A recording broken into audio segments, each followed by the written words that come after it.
A humanidade chegou a um ponto crítico em sua história, um momento predito há milênios pelos profetas. O céu estava em chamas, e a terra tremia com violência.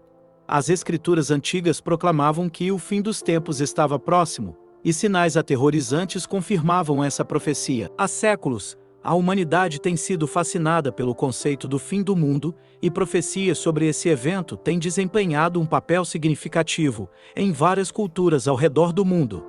Vamos explorar algumas das profecias mais notáveis ao longo da história. Profecias do livro do Apocalipse. No cristianismo, o livro do Apocalipse na Bíblia descreve uma série de eventos cataclísmicos que levam ao fim do mundo, incluindo a vida do anticristo e o juízo final. Essas profecias têm intrigado e assustado muitas pessoas ao longo da história. Jesus fez várias referências ao fim dos tempos na Bíblia, muitas das quais estão registradas nos evangelhos do Novo Testamento. Claro, há várias profecias sobre os fins dos tempos na Bíblia, principalmente no Novo Testamento. A descrição mais explícita foi dada pelo próprio Jesus, durante o que é chamado de sua profecia do retorno. Ele afirmou que haveria sinais claros antes do fim dos tempos, tais como guerras e conflitos, terremotos, o surgimento de falsos messias e outras calamidades. Jesus disse que, ao longo dessas tribulações, os fiéis deveriam perseverar na sua fé e ficar preparados para seu retorno. Outra profecia importante sobre os fins dos tempos está no livro de Apocalipse, onde há descrições poderosas de uma batalha final entre o bem e o mal, conhecida como Armagedon. O livro de Apocalipse também descreve um julgamento final, no qual os justos são separados dos inúteis. Essas profecias têm sido discussão de longa data entre os cristãos, pois podem ser interpretadas de formas diferentes, e há controvérsias em relação à sua significância. Outra profecia importante sobre os fins dos tempos aparece na carta de Paulo aos Tessalonicenses, na qual ele alerta os fiéis para o retorno de Cristo e a ressurreição dos justos. Ele descreve uma transformação radicais no mundo e nos corpos dos crentes, e acredita que ajudará a criar um mundo novo e renovado. Outras profecias sobre os fins dos tempos aparecem em livros como Daniel, Isaías e Ezequiel, em que há descrições de uma nova Jerusalém e de um reino de Deus na terra. Outra profecia importante é a Nova Jerusalém, descrita na carta de João aos Apóstolos. Ela é descrita como uma cidade radiante, cheia de luz, sem pecado e sem sofrimento.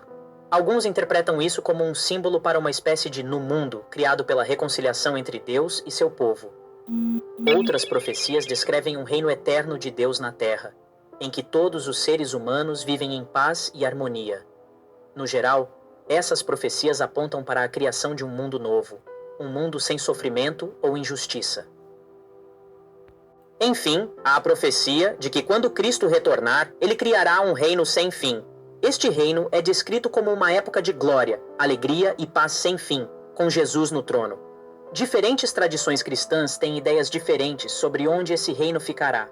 Alguns creem que ele será na terra, enquanto outros acreditam que será um mundo espiritual separado do universo físico. Mas no fim, essas profecias estão unidas em sua visão da criação de um mundo perfeito, governado por Cristo.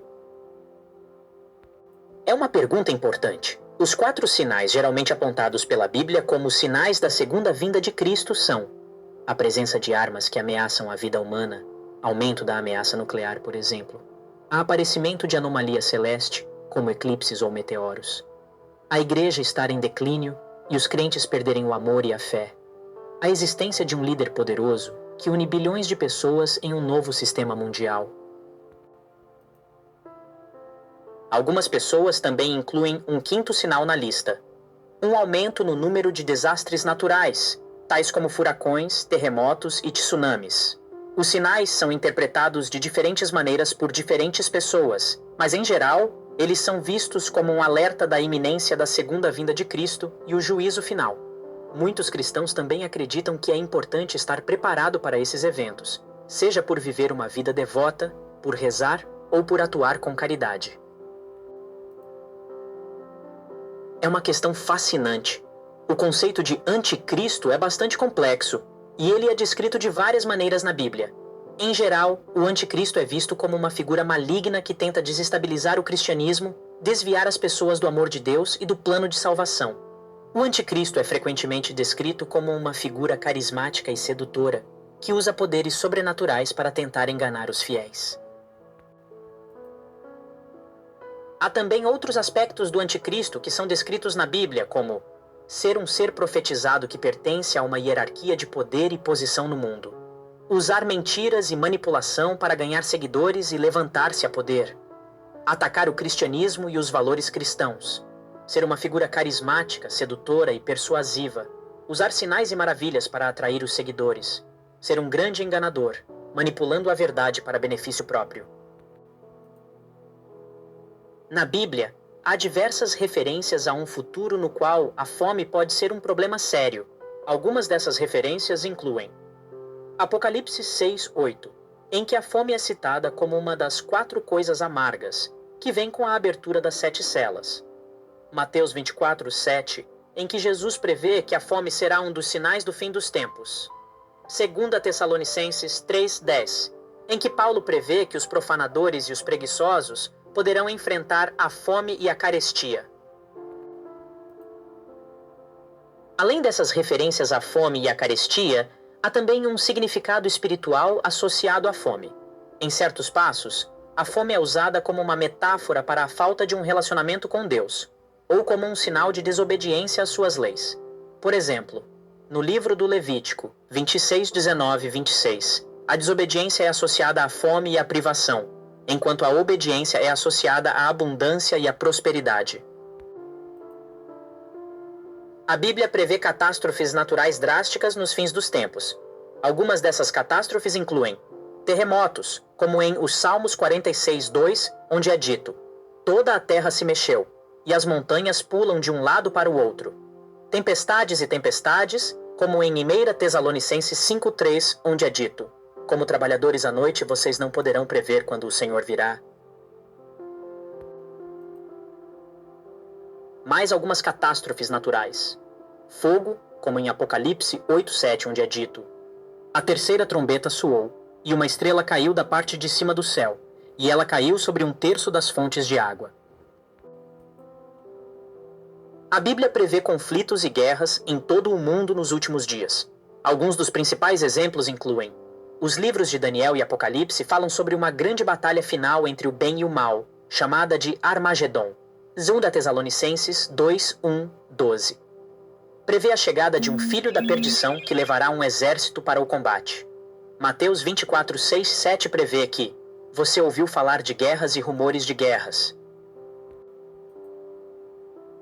Segundo a Bíblia, a segunda vinda de Jesus vai ser dramática e triunfante.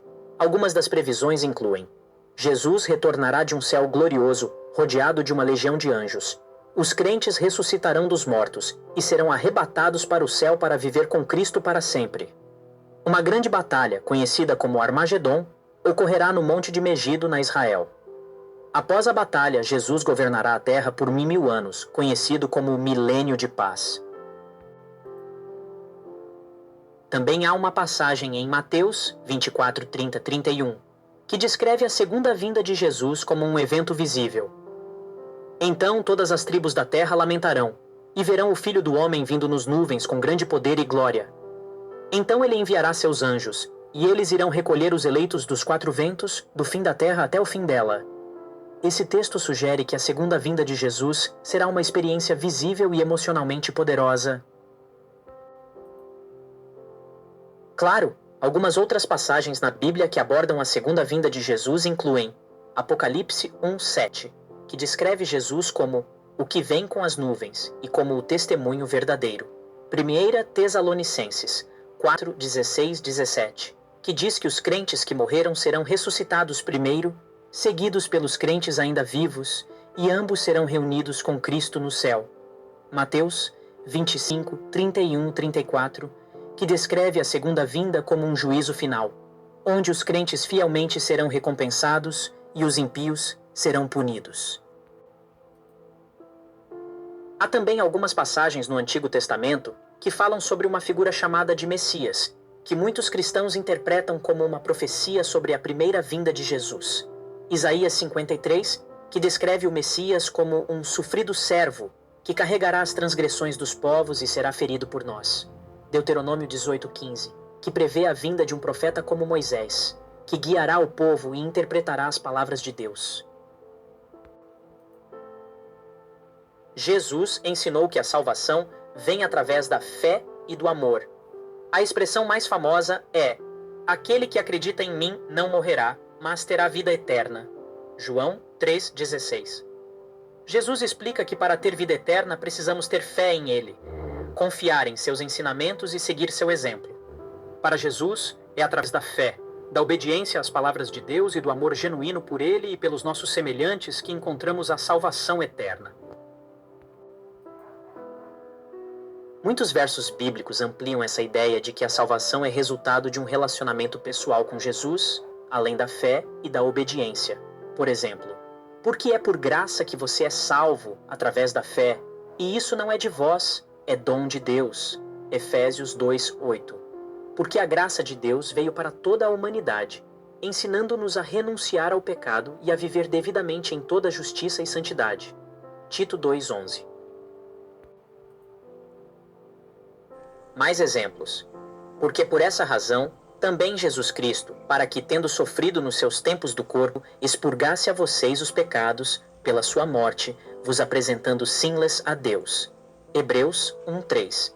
Pois, se a desobediência de um só produziu para todos o resultado da maldição, muito mais a obediência de um só vai produzir para muitos o resultado da justificação da vida. Romanos 5:18.